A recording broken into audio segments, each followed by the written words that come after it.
material, ito ay binubuo ng mga kaisipan at damdamin tulad ng pamahalaan, edukasyon, sining, panitikan, sayaw, politika, kaugalian, tradisyon, paniniwala, pamahiin, at pagpapahalaga sa salubin ng tao.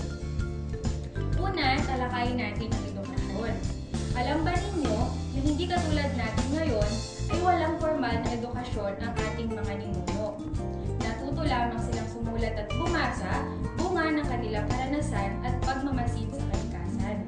So kinakailangan pala noong nakaraang panahon na tayo ay maging mapagmasid. Dumako naman tayo ngayon sa kaugalian. Marami daw kaugalian ang ating mga ninuno.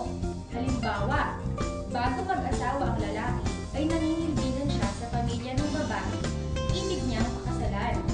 So siya ay umigib ng tubig, nagsisibak ng kahoy, at tumutulong sa pagbubungkal ng lupa. Isa ring kaugalian ang pagbibigay ng dote.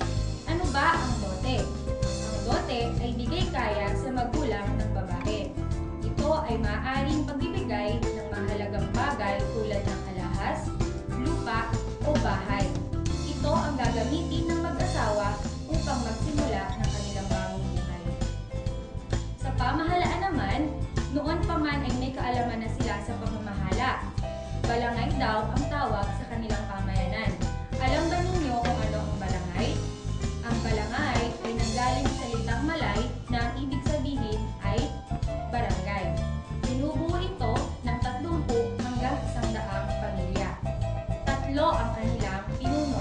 Isa na dito ang datu na tinutulungan ng pangkat ng mga matatanda na tinatawag na maginoo.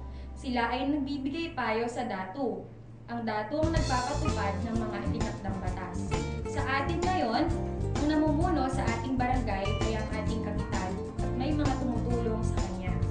Sa paniniwala at relihiyon naman ay hindi nagkakalayo ang ating mga ninuno sa paniniwala natin ngayon. Sa kanila, bathala ang tinuturing ng Panginoon. Tinuturing nila itong pinakamakapangyarihan sa lahat.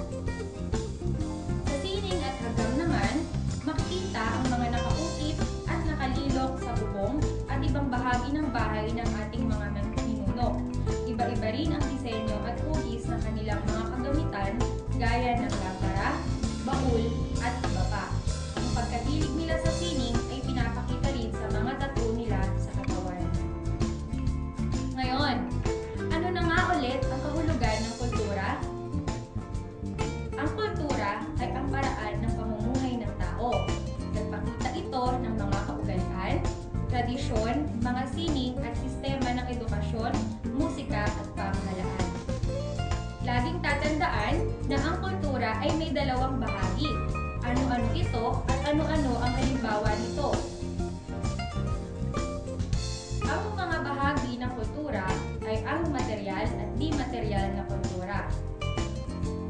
Ngayon naman ay magsanay tayo. Alamin natin mga bata kung kayo ay may natutunan. Tukuyin nga kung ang mga sumusunod na pangungusap ay naglalarawan sa material na kultura at di material na kultura. Ilagay ang mga ito sa tamang hanay. Una, tinuturuan ng mga kalalakihan ang kanilang mga anak sa pangangaso at pangingisda. Pangalawa, ang hangan, bahag at putong ay ang mga kasuotan ng mga sinaunang Pilipino. Pangatlo, ang mga sinaunang Pilipino ay nagpapalipat-lipat ng tirahan. Pang-apat, ang mga lalaki ay naninilbihan sa bahay ng pamilya ng babae na nais niyang pakasalan. Pang-lima, naniniwala ang ating mga ninuno kay Bathala at iba pang mga espiritual na tagabantay. Pang-anim, ang dato ang pinuno ng isang balangay. Pang-pito, ang ating mga ninuno ay gumawa ng mga iba't ibang uri ng kagamitan. Pang-walo, niluluto ang mga pagkain sa mga palayok at bumbong ng kawayan. Pang-siyam, makikita ang mga nakaukit at nakalilok sa mga haligi at iba pang bahagi ng bahay. At ang pang-huli, may 4 daw na pangunahing wikang ginagamit sa ating lugar. Nawa ay may natutunan kayo sa ating aralin ngayong gabing ito. Muli, ako po si Virginia C. Palon ng Imelda Integrated School.